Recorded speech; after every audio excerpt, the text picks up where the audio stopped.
Bom, irmãos, quando eu estava orando por algumas pessoas, inclusive aqui na frente, eu tive uma visão onde eu via um trono, né, um lugar assim, muito iluminado, e um ser assentado no trono, mas rindo, feliz, sabe? E isso me encheu meu coração de alegria, depois que a semana estava dando aquela mesma palavra, falando de que o Senhor, né, Ele se alegra, Ele fica feliz, né, num ambiente como esse, de fé, né, num ambiente onde os seus filhos, né, vêm com a intenção de glorificá-lo, de exaltá-lo, de bendizê-lo, né, e a gratidão que nós temos, né, em tê-lo, Senhor, e reconhecer quem é Ele em nossas vidas, o que Ele fez, o que Ele faz e o que Ele irá fazer, né? Então, quando eu tive essa visão, eu fiquei muito feliz, né? E eu creio que, como está escrito, que a alegria do Senhor é a nossa força, né? Então eu creio que o Senhor nos fortaleceu nesta manhã, né? Eu creio que o Senhor nos encheu desta manhã, né? Com essa mesma alegria, com essa mesma disposição de saber o Deus o qual nós servimos, o Deus que está sobre nós, o Deus que é com você todos os dias, né? Que é com a tua casa, que é com a tua família e que é com cada um de nós. Amém. Ele é bom. Amém. Desculpa, mas quando o Senhor fala, a gente tem que obedecer, né? Eu só queria testificar essa palavra que o irmão acabou de falar. E em Apocalipse 7 fala o seguinte: depois dessas 7:9, depois dessas coisas, vi e eis uma grande multidão que ninguém podia enumerar, de todas as nações, tribos, povos e línguas em pé, diante do trono, diante do Cordeiro, vestidos de vestiduras brancas, com palma nas suas mãos, clamavam em grande voz, dizendo: ao nosso Deus, que se assenta no trono, e ao Cordeiro pertence a salvação. Todos os anjos estavam de pé, rodeado o trono, e os anciões e os 4 seres viventes, e antes do trono se prostraram sobre o seu rosto e adoraram, dizendo a Deus: amém, louvor e a glória e a sabedoria e as nações de graças e a honra e o poder e a força seja ao nosso Deus pelos séculos dos séculos, amém. Um dos anciões tomou a palavra dizendo: estes que vestem as vestiduras brancas, quem são e de onde vieram? Responderam: meu Senhor, tu sabes. Eles então me disse: são estes os que vêm de grande tribulação, lavaram suas vestiduras e as alvejaram no sangue do Cordeiro. Razão por esta se acham diante do trono de Deus e o servem de dia e de noite no seu santuário. Aquele que se assenta no trono estenderá sobre ele e tornará à noite o seu santuário. E aquele que se assenta no trono estenderá sobre ele o seu tabernáculo. E jamais terão fome, nunca mais terão sede, não cairá sobre eles sol, nem ardor algum. Pois o Cordeiro que se encontra no meio do trono os apacentará e os guiará às fontes da água da vida. E Deus lhe enxugará dos olhos todas as lágrimas. Queridos, vai valer a pena. Essa é a nossa esperança. É por isso que nós estamos aqui hoje, todos os dias. Vai valer a pena. Vai valer a pena cada dor, cada dificuldade, cada não, cada vergonha que a gente passar, cada tribulação, cada ameaça, cada doença. Vai valer a pena, porque o Senhor Jesus está lá em pé, a postos, pronto para nos receber e enxugar dos nossos olhos toda lágrima, e não haverá mais fome nem sede, porque Ele é a fonte da água da vida, e estaremos supridos, né, eternamente por Ele. Então é só para animar vocês, dizendo que esse é o nosso futuro. Então não importa o nosso presente, vírgula, né? O interessante é o nosso futuro. Estaremos diante do Cordeiro que nos lavou com o seu sangue, com as nossas vestiduras brancas, com vidas santas, dizendo não ao pecado, não ao namoro fora do tempo, não às drogas, não à prostituição, não à mentira, não à fofoca, não, sim a Cristo. vai valer a pena. Amém? Irmão, peço no final te passo, porque eu queria seguir com essa introdução que Nena fez. Amém? Romanos 5, não abram, diz o seguinte: justificados, pois, mediante a fé, temos paz com Deus, por meio de nosso Senhor Jesus Cristo, por intermédio de quem obtivemos igualmente acesso pela fé a esta graça, na qual estamos firmes, e gloriamo-nos na esperança da glória de Jesus. Nós somos justificados, estamos firmes na graça, e estamos caminhando para a esperança da glória. Eu não queria que... A gente vai ouvir ainda a profecia, mas eu queria aproveitar essa palavra, essa profecia que aponta para o futuro, que aponta para a nossa esperança, e dizer o seguinte: tudo isso que o Senhor fez, falou, terá uma recompensa nesse dia que não é uma incógnita, nesse dia que não é uma possibilidade, nesse dia que é uma realidade. Esse dia já aconteceu, esse dia vai acontecer. Em todo tempo na vida cristã nós vivemos no intervalo do já e do ainda não. Nós já somos filhos, mas ainda seremos manifestados como filhos.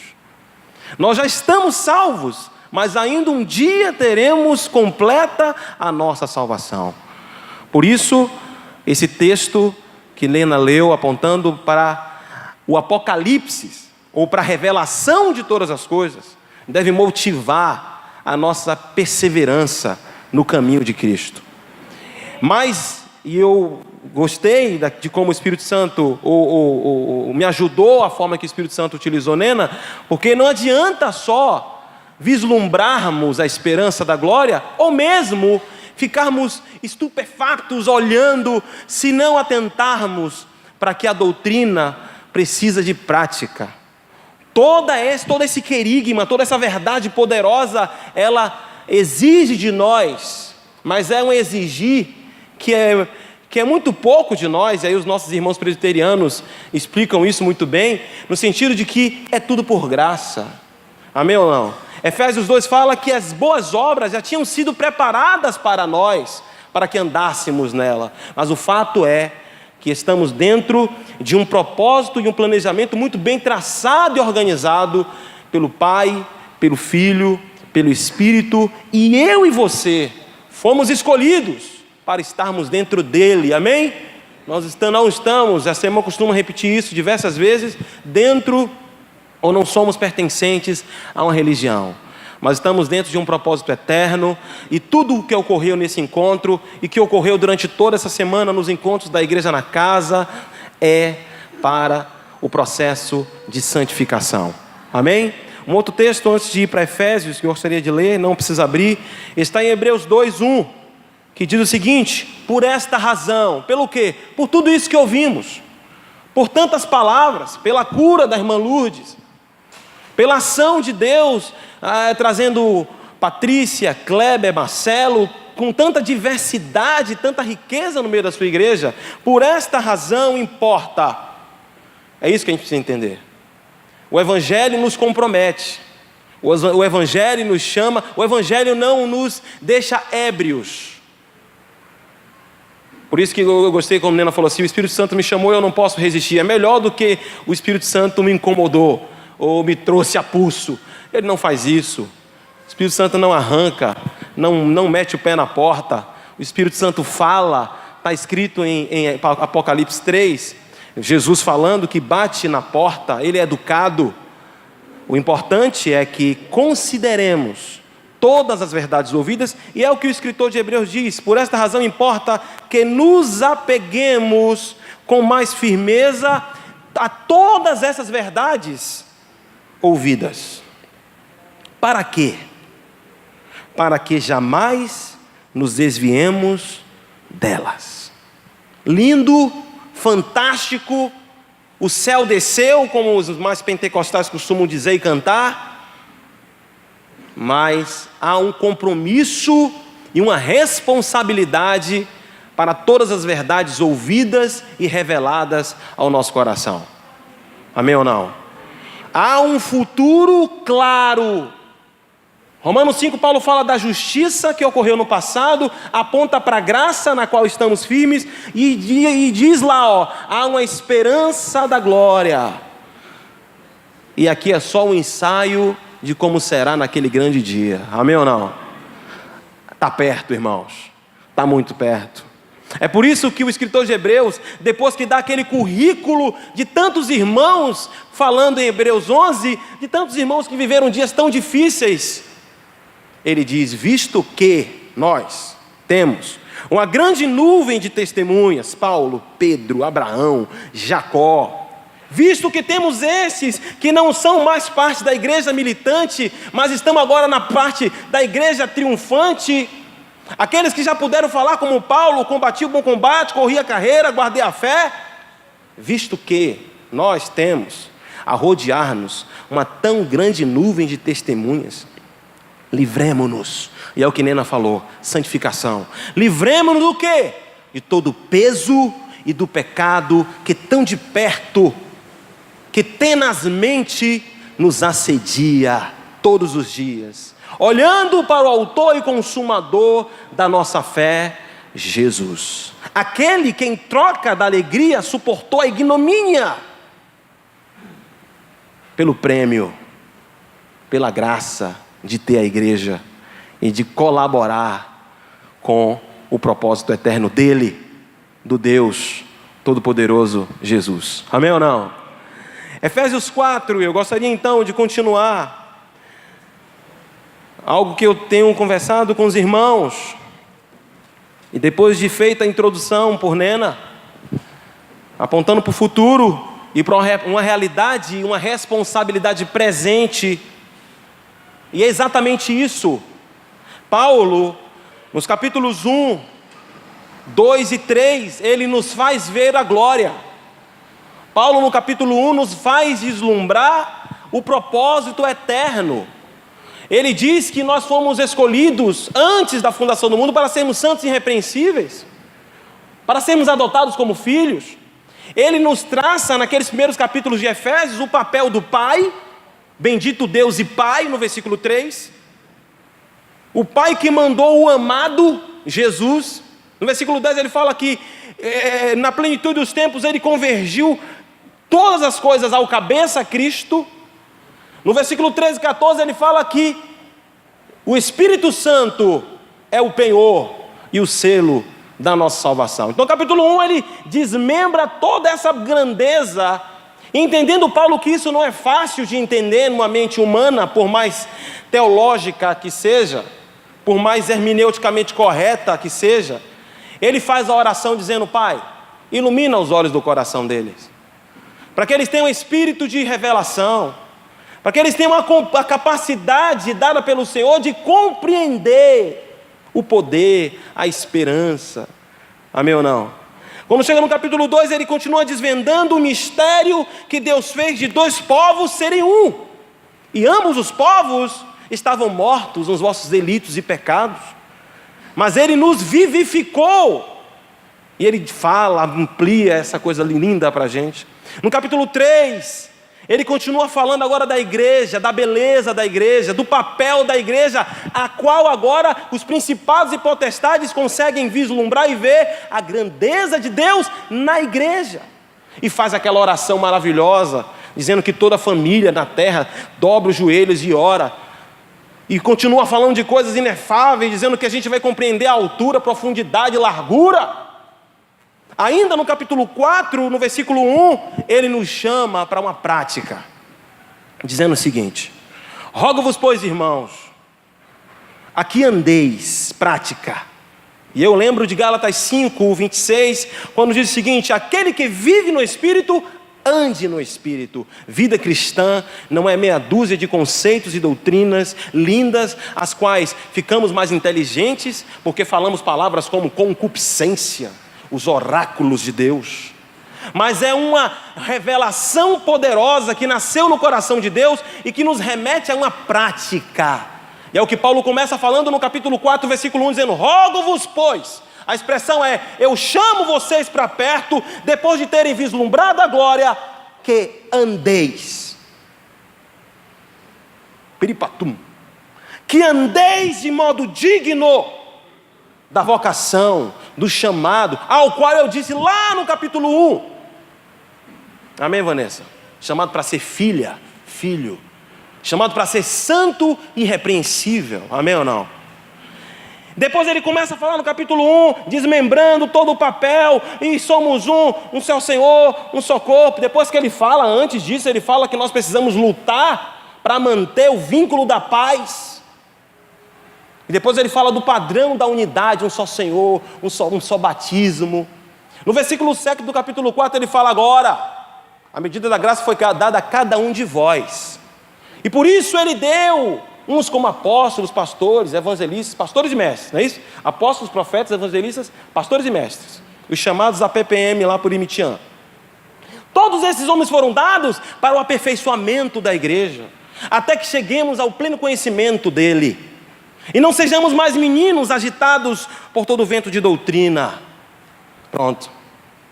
Dado o querigma, ele chega no versículo 17 e vai ligar o versículo 1, quando ele diz o seguinte: rogo-vos, pois, ele usa a mesma expressão, que não andem mais como andam os outros gentios, em algumas versões. Eu estou no versículo 17 de Efésios.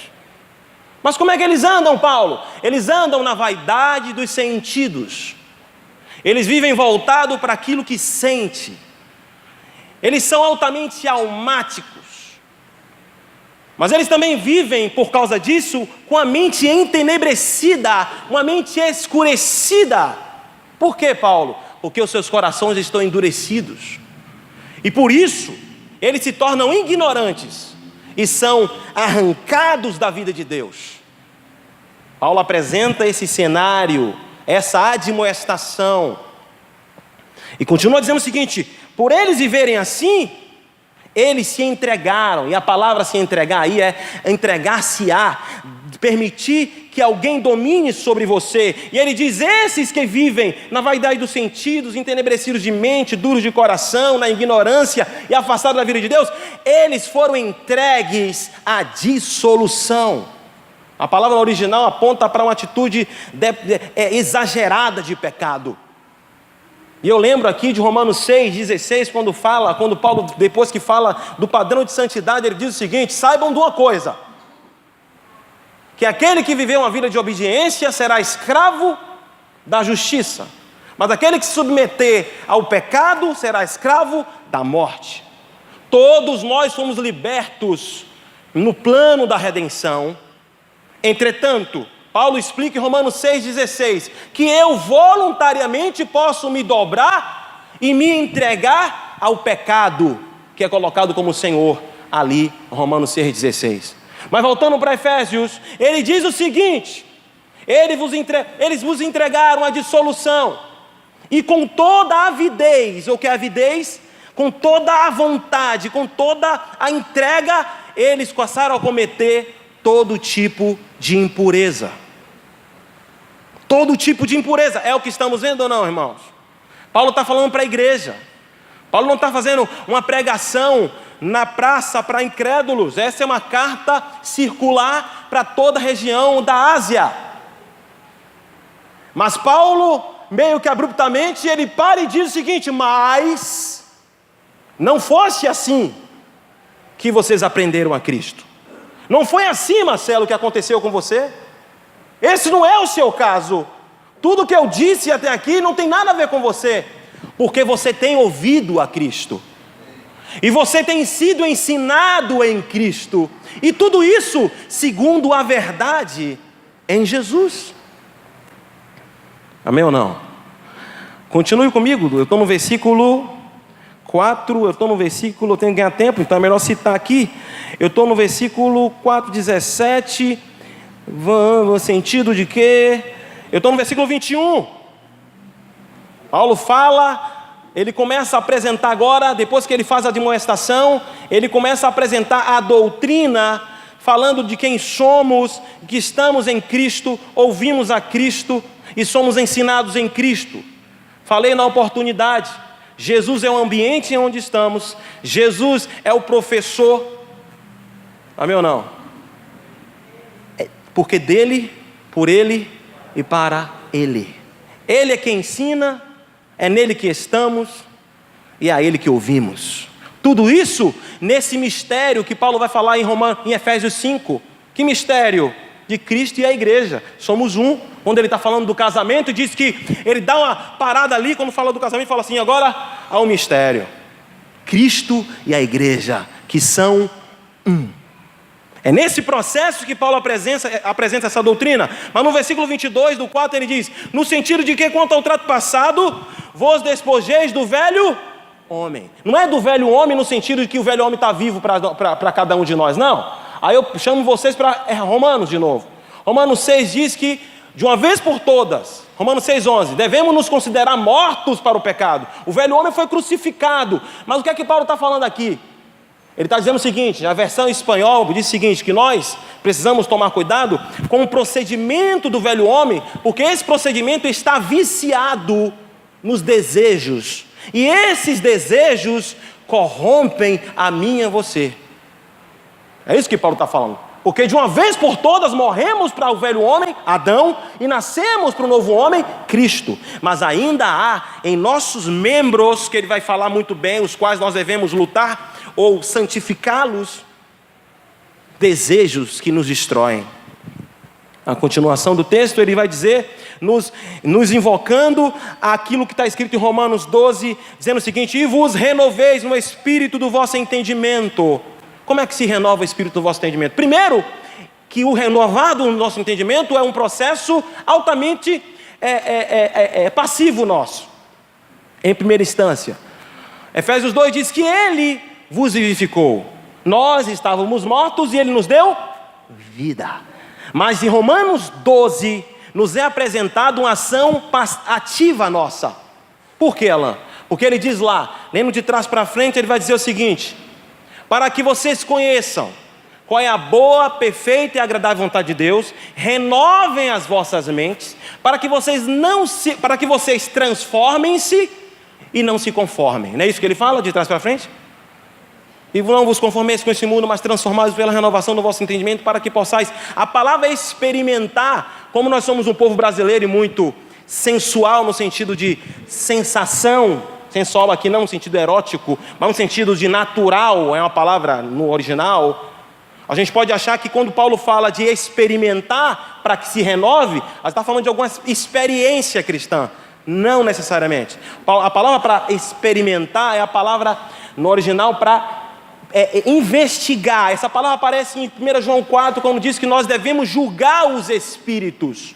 O que Paulo está dizendo é o seguinte, investiguem, busquem, orem, para que ele revele a você a boa, perfeita e agradável vontade de Deus, assim a sua mente vai ser renovada. Isso faz eco com Efésios 5, quando Paulo, falando do papel do marido com a esposa, ele diz que o marido deve, ou que Cristo entregou a vida pela igreja para a santificá-la, purificando pela lavagem da água pela palavra. Então, quando eu investigo, busco, e a palavra me é revelada, a minha mente é renovada, eu sou transformado e eu não me conformo. Amém ou não? 24, ele fala de outro processo de santificação e diz o seguinte, e vos renoveis no espírito do vosso entendimento, e vos revistais do novo. E eu quero fazer menção a Marcos 2, se não me engano 22. Quando Jesus falando, ele diz o seguinte, não se põe remendo novo em vestes velhas. Não adianta tentar remendar, não adianta pegar atalho porque vai dar problema. Eu quero dizer uma coisa para vocês, Jesus não melhorou você. A obra da redenção não é um melhoramento. Não, porque eu bebi, eu não bebo mais. Eu mentia muito, eu só minto 10%. A proposta do Evangelho não é uma proposta apenas ética, mesmo que alcance a ética. A proposta de Cristo não é uma proposta social, mesmo que revolucione a sociedade. A proposta de Cristo é uma proposta espiritual que transforma o homem de dentro para fora. Amém ou não? Esse é o Evangelho que temos. É por isso que o homem não consegue copiar. Porque qualquer religião no mundo pode mexer com os comportamentos, mas nenhuma religião do mundo pode mexer com a atitude, o coração e o interior do ser humano. Só o Evangelho de Jesus Cristo pode fazer isso. E esse Evangelho, eu e você temos. Colossenses 3 diz que ele precisa habitar em nós. Habite em vós toda a palavra. Amém? Não dá para remendar. E vos revistais do novo homem, criado segundo Deus. Que verdade linda. Val, você foi criado segundo Deus, você é um novo homem, você tem a natureza de Deus dentro de você.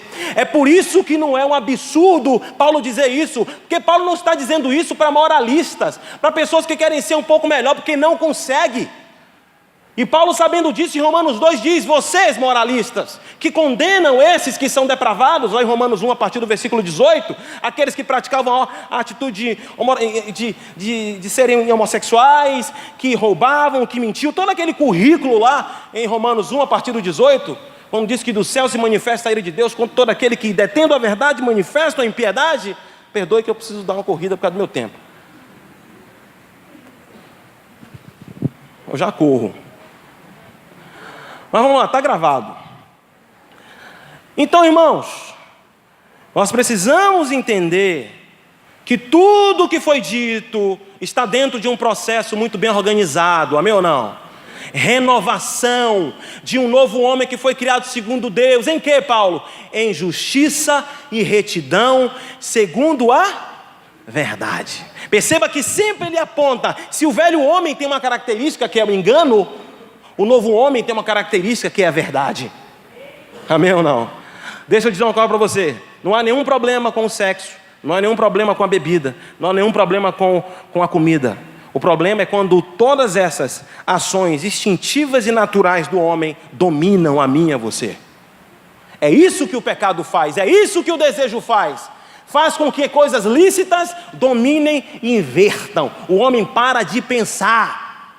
Paulo fala disso lá também em Romanos 1, quando diz que os pensamentos ficaram nulos, o coração ficou duro, passaram a idolatrar homens e a criatura, por isso Deus os entregou a um pensamento deplorável.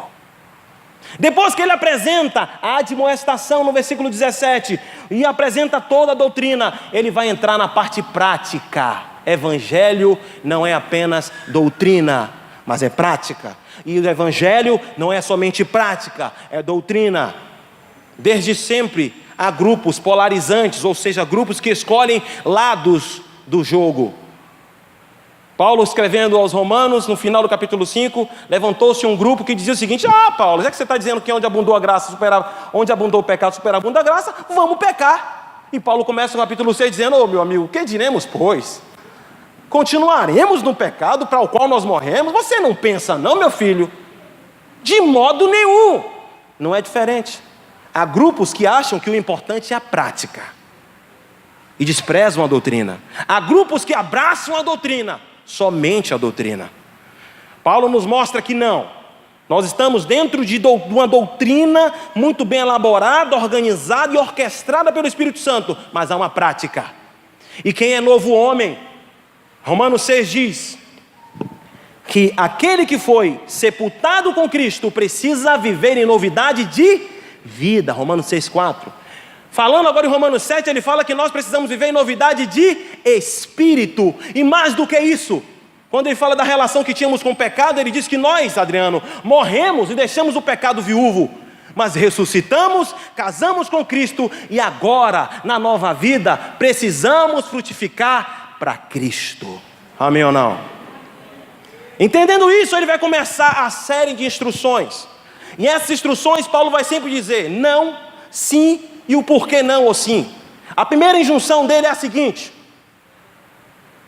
quem mentia, não minta mais. A gente pode lembrar de João 8, que diz que o pai da mentira é o diabo. Mas o evangelho não é apenas não minta. Mas eu não menti. Mas não é só isso, o Evangelho nos compromete. Quem mentia não minta mais, mas fale a verdade. Esse é o Evangelho. Amém ou não? Por quê? Porque somos membros uns dos outros. Paulo remete a 1 Coríntios 11, quando fala da necessidade de discernirmos o corpo. Amém, gente?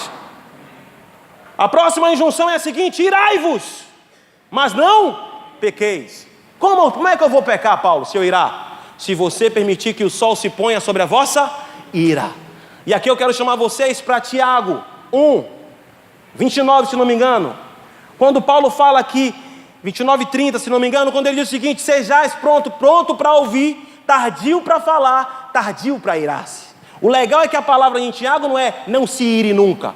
Até porque se fosse não se irar nunca, seria não falar nunca, porque a palavra é igual. Mas o que Paulo diz é o seguinte, Tiago diz é o seguinte: nós devemos ser pronto para ouvir, lento para falar e lento para irar. Por quê? Irar-se, por quê? Porque a justiça de Deus não opera na nossa ira. É isso que ele vai dizer aqui. A nossa ira, a gente pode ver claramente o que é que Paulo quer dizer. Veja comigo no versículo 7, capítulo 5, versículo 7 de Efésios, quando Paulo diz o seguinte: portanto não sejais participantes com eles.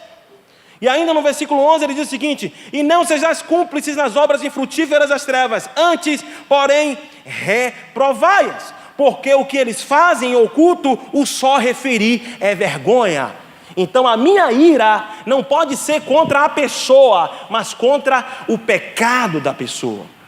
Isso se encontra, já falei em Romanos 1,18, quando fala aqui do céu se manifesta a ira de Deus contra toda a impiedade. Deus amou o mundo. E qual o cuidado que Paulo está querendo ter? Primeiro, para que a gente não se conforme com o mundo e ache que tudo é normal.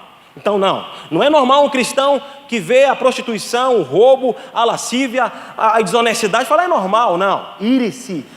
Não aceite isso, não se conforme, mas cuidado, porque se você começar a dar lugar à sua ira, você vai começar a tentar fazer da sua ira a justiça, e a justiça de Deus não opera na ira do homem. Por isso, irai-vos, não nos conformemos com as obras infrutíferas, não contra os pecadores, porque por esses Deus morreu, e um dia nós estávamos do lado desse, amém ou não? Por isso, irai-vos, mas não pequeis. Como? Não dê lugar à vossa ira. Não ache que você é santo demais para ser o juiz de determinado assunto. Porque se você fizer isso, se eu fizer isso, nós vamos dar lugar ao diabo. Ele continua dizendo o seguinte: quem roubava, não roube mais.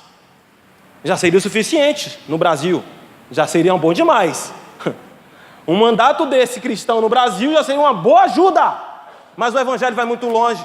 Quem pode fazer isso é o C.X. Noé ou qualquer outra linha interessante filosófica, mas o evangelho vai longe. Sabe por quê? Porque o Espírito Santo habita em nós e garante a eficácia desses mandamentos.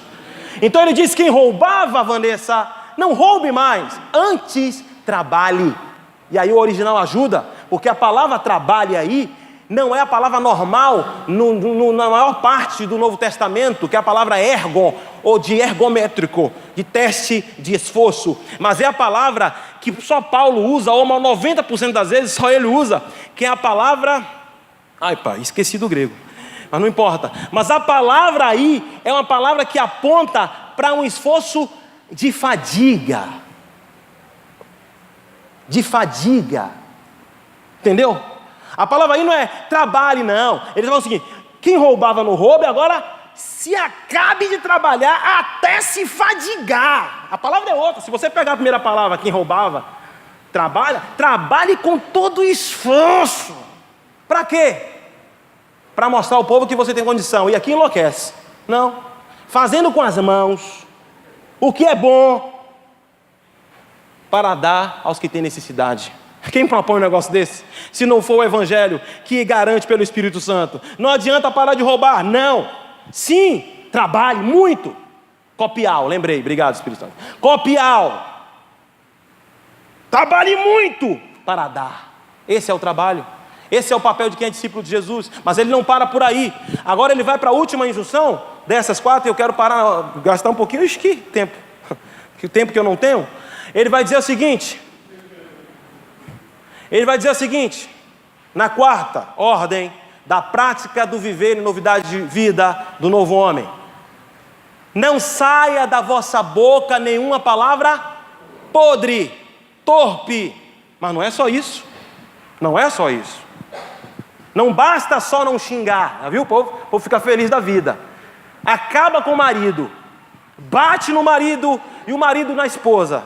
Ridículo, né? Mas não xinga. Então fala, eu estou dentro, eu não xinguei, da minha boca não saiu nenhum palavrão. Irmãos, não é isso que Paulo está falando. A palavra torpe é podre. E ele vai deixar bem claro o que tem que sair da nossa boca. Ele vai dizer o seguinte: não saia da vossa boca nenhuma palavra torpe, mas só, unicamente, o que for boa para a edificação, segundo a necessidade, para que dê graça os que o ouvem. Amém, aleluia, amém. Então está estabelecido o que tem que sair da boca. Só deve sair o que é bom para edificação, segundo a necessidade. Por que segundo a necessidade? Porque o Espírito Santo me deu aqui a doutrina, permitida pelos companheiros Samuel e Jaceman para ministrar, dirigido pelo Espírito Santo. Mas aí eu estou aqui, eu quero pregar, vou para Efésios, vou para Filipenses, vou até para Macabeus, até para o Apócrifo eu vou. Não pode. É segundo a necessidade. É aquilo que Paulo fala, que o bom obreiro sabe manejar bem a palavra da verdade. A palavra manejar ali é ortoteme, ou seja, corta com precisão. É alguém que faz a cirurgia na menina dos olhos, nem aquele que mexe no pé, não, um podólogo. Corta certo, corta com precisão, amém ou não? Vai até onde mandou, amém? Perceba que sim, não, por que não? E agora ele vai para o último. E para o último ele dá um adendo. E qual adendo que ele dá, irmãos? Não entristeçais, é o versículo 31 ou 30.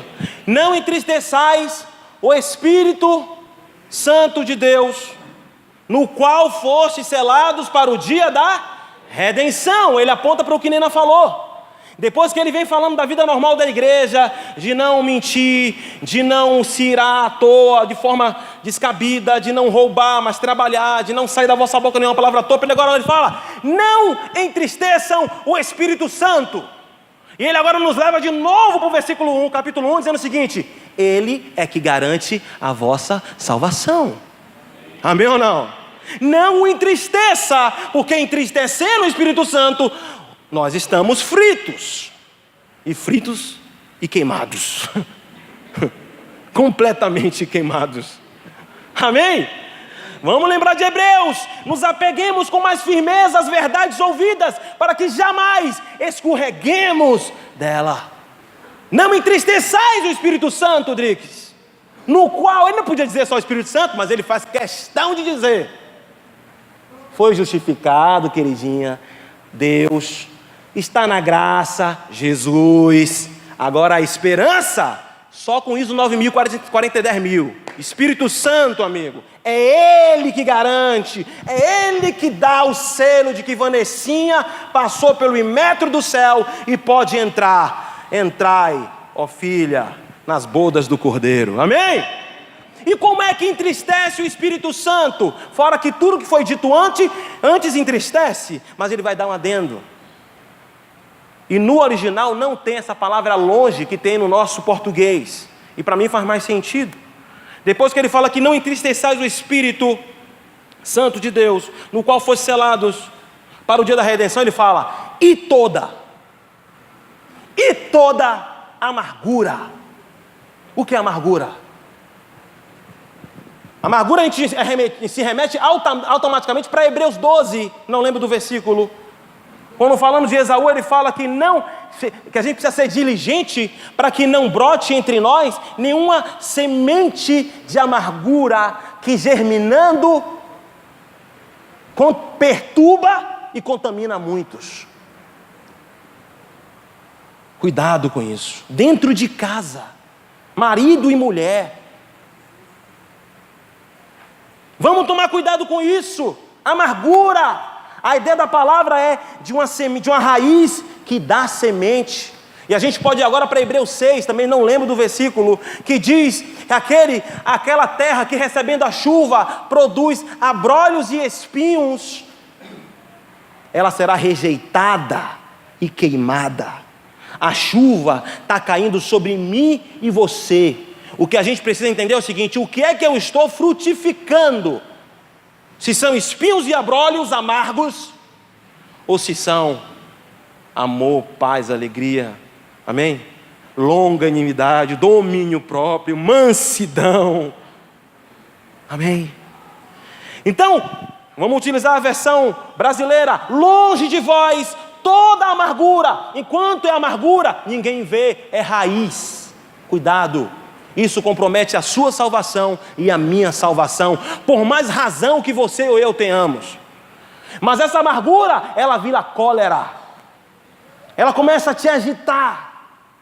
É uma agitação agora já na alma, não está mais só no espírito. Ele agora começa a balançar a sua alma. Lembrando de 1 Tessalonicenses 5, que fala da santificação do espírito, da alma e do corpo. Mas não para por aí, ela agora vira ira. E você começa a ficar muito irado quando você vê Edson. Quando você vê aquele irmão que você está muito chateado e está seguro que tem todas as razões para estar chateado. E agora aquilo que era raiz, que cresceu, que brotou, que já contaminou várias pessoas do seu grupo caseiro, que já contaminou o seu filho, porque ouviu você comentando com a sua esposa daquele irmão. É por isso que a palavra de Deus diz que a gente tem que ser diligente para que ninguém seja faltoso, ausente.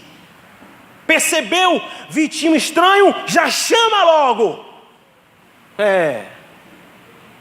Qual foi, Vitinho? Qual o problema, Vitinho? Vamos resolver logo. Vamos lembrar lá da injunção: irai-vos e não pequeis, não deixe que o sol se ponha sobre a vossa ira, para que não deis lugar ao diabo. Amém? E agora, o que estava no espírito subiu para a alma, cólera, ira, e agora começa a se manifestar externamente, porque agora começam as gritarias. Não fala com a pessoa, mas quando está em casa você fala: ele é muito falso. Que absurdo, que vontade de pegar aquele cara.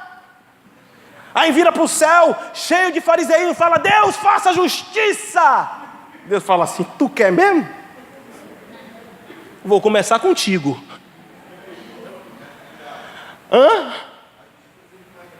Pois é, e está escrito, né? Começa pela casa.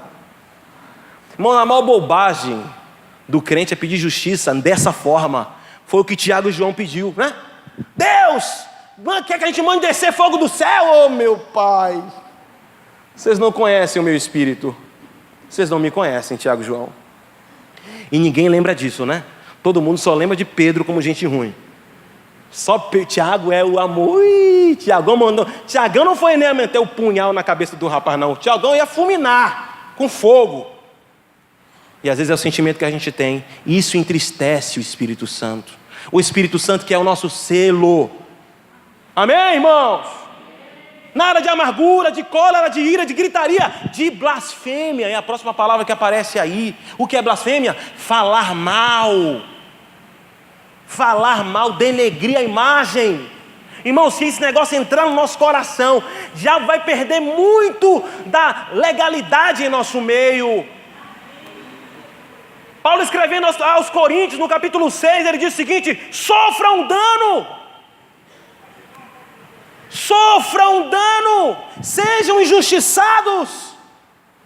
A gente não gosta de ser injustiçado, a gente gosta de reivindicar justiça. Como justiça? Se todos os dias a gente é presenteado, Lamentações 3 diz, pelas misericórdias do Senhor que se renovam sobre a nossa vida. Como exigir justiça contra a consciência? Não. E ele termina dizendo: e toda a malícia. E lembrando disso, eu quero que vocês vão comigo lá para 2 Coríntios 2. E vou terminar com mais 2 versículos. 2 Coríntios 2. Paulo se dirige aos irmãos em Corinto, que passaram e foram contaminados por um sentimento muito contrário a Paulo. Uma igreja que Paulo gerou, uma igreja que Paulo amou, agora estava completamente amarga, estava completamente perturbada pela raiz de amargura. E Paulo vai dizer a essa igreja no versículo 3, o seguinte: eu quero falar do aspecto de malícia. Mas, diz Paulo, receio que, assim como a serpente enganou a Eva com sua astúcia, assim também seja corrompida. 2 Coríntios 11:3. Eu falei outro, foi? Ah, mas aí, quem estava dormindo acordou, tá todo mundo bem. Tá tudo tranquilo. Amém? Não foi nada programado, mas colaborou. 2 Coríntios 11:3, leia comigo. Mas receio que, assim como a serpente enganou a Eva, como é que ele enganou? Com a sua astúcia, assim também seja o que, irmãos? Corrompido a vossa mente.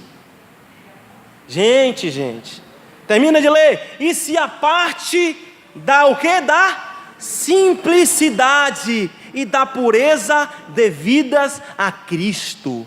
Amados, se há algo lindo na igreja, é a pureza, é a verdade. Estou conversando com o Júnior sem nada escondido, sem ter medo dele descobrir de um comentário que eu fiz com o Everaldo. Mas a malícia nos leva para esse ambiente de comentários até aparentemente bonitos e lógicos e importantes, porque a igreja vai se perder. Mas cheio de malícia. Se precisamos resolver algo com o nosso irmão, vamos cumprir bem Mateus 18, vá até ele. Não entra pastor, não entra diácono. Se não tem condição, se você entende que não tem condição de resolver o problema, chame os pais. Mas ipsiliter, a doutrina é: procura o teu irmão. Se ele não te ouvir, se você não ganhar o coração dele, aí chama o outro. Cheio de misericórdia, aqui é como ele termina. Vamos voltar para Efésios, a gente termina com 2 versículos. Efésios 4 e a gente termina. Efésios 4, vem cá, Efésios, vem cá. Efésios, depois que ele dá todos esses aspectos que entristecem profundamente o Espírito Santo, amargura, cólera, ira, gritaria, blasfêmia e toda sorte de malícia, ele vai dizer o seguinte: antes, ao lado positivo aí, antes, aqui tem no grego, antes, como é que é? Sede uns para com os outros benignos, amém? Uma das ideias dessa palavra é maleável. Eu não estou falando de parcialidade com o pecado. Eu estou falando de alguém maleável, não é alguém turrão. Não, comigo é assim. Não. Benigno, amém, irmãos? Fala assim comigo, benignos. Amém. Aí depois ele fala, sede uns para com os outros misericordiosos, Darinho, amém? E misericordiosos é uma palavra muito bonita. Se para nós, quando eu digo para Marília que a amo, eu falo que a amo de todo o coração, na cultura grega, eu diria, eu te amo com todo o meu intestino, e talvez o grosso. Porque, irmãos, a palavra para amor aí são entranhas, é o baço, é o intestino. Essa era a ideia grega do amor. As entranhas com entranháveis afetos de misericórdia, amém, irmãos? Amém? Esse deve ser a profundidade, não do intestino grosso, do nosso amor. Amém? E precisamos ser pacificadores. Eu lembro, por exemplo, de Filipenses 4, quando Paulo, escrevendo a carta, pede para que o irmão encontre Sinti, que se não me engano, e Evódia, para que gere a comunhão entre elas duas, porque eram irmãos que tinham trabalhado. Isso não está distante de nenhum de nós. Todos nós estamos suscetíveis a esse tipo de sentimento, desde a primeira injunção, de mentir, de roubar, de irar-se de forma errada, de falar bobagem, a amargar-se, encolerar-nos, irar-nos, gritar, blasfemar e produzir em nós malícia. Mas não é assim. Vamos lembrar de 4:1, Efésios. Rogo-vos, pois, que andeis e que façam todo esforço para manter o vínculo da paz. Amém? De que forma faz isso? Com benignidade, com misericórdia. E por último ele fala, perdoando-vos uns aos outros. Como é?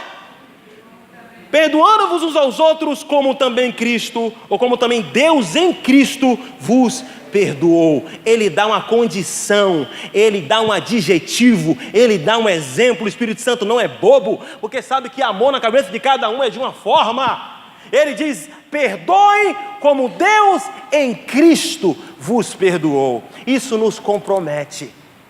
Amém? E eu quero terminar com o versículo 5, capítulo 5, versículo 1. Fique em pé, porque eu já garanto que vou terminar. Efésios 5, versículo 1. Paulo vai terminar todo esse bloco dizendo o seguinte. Olha o que Paulo vai dizer em Efésios 5, 1. O que é que ele vai dizer, irmãos? Leia comigo. Sede, pois, o quê? De Deus, como filhos, e o façam o quê? E andai, prática, e andai em amor. Como é que se andou? Como é que se anda em amor? Como também Cristo nos amou e se entregou a si mesmo por nós, como oferta e sacrifício a Deus em aroma suave. Amém, irmãos? Sede, pois, imitadores de Deus. Amém? Um outro momento na Escritura que Paulo usa essa expressão de ser imitador é em 1 Coríntios 11, quando Paulo está falando dos direitos do cristão, e ele diz, no capítulo 9, que ele, como pastor, abriu mão dos seus direitos. Mas aí no final do 10 para o 11 ele fala, sede, pois, meus imitadores, ou seja, abram mão dos seus direitos. Amém? Aqui Paulo é mais profundo e diz o seguinte: você ama? Entregue-se. Amém? Entregue-se como Cristo se entregou. Ele se entregou, e ele é redundante. Ele se entregou como oferta e sacrifício. As palavras são diferentes, mas a ideia, vem cá comigo, são iguais. Sacrifício, como aroma suave. Gênesis 8, a atitude de Noé para com Deus. Essa deve ser a nossa atitude, e dessa forma podemos continuar vislumbrando Apocalipse, para dizer naquele grande dia, e ter o nosso nome escrito dentre aqueles que passarão pela grande tribulação. Amém? Justificados fomos, estamos na graça, e estamos vislumbrando a esperança da glória. Estou falando de Romanos 5, amém ou não?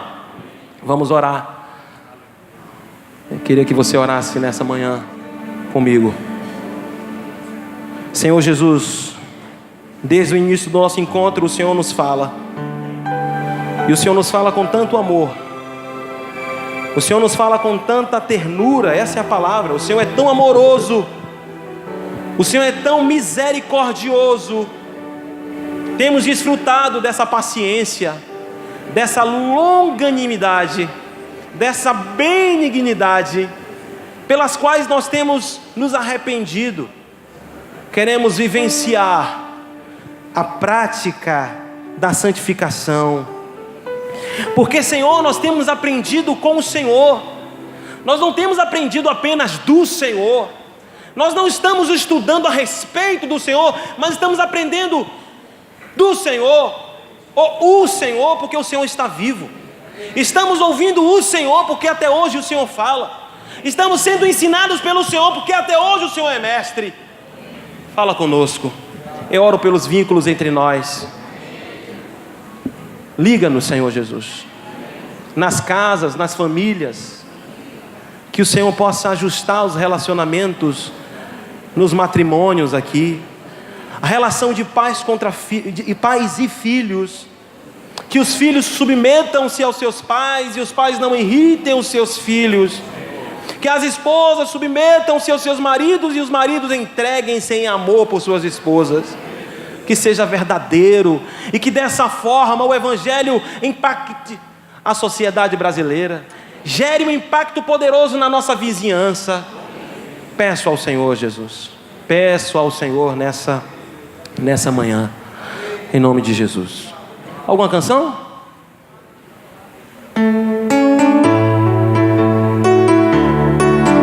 Recebi o novo coração do Pai?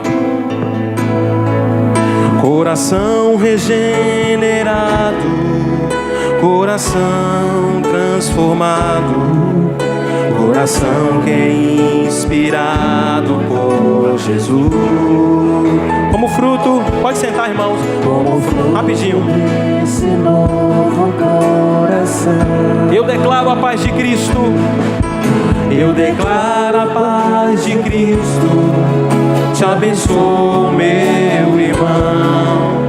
Preciosa é a nossa comunhão.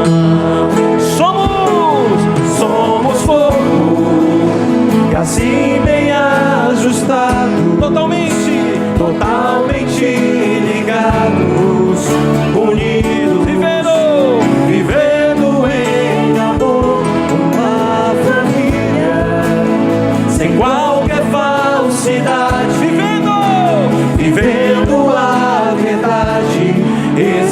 cantando a glória do Senhor. Uma família vivendo compromisso do grande amor de Cristo. Eu preciso de ti.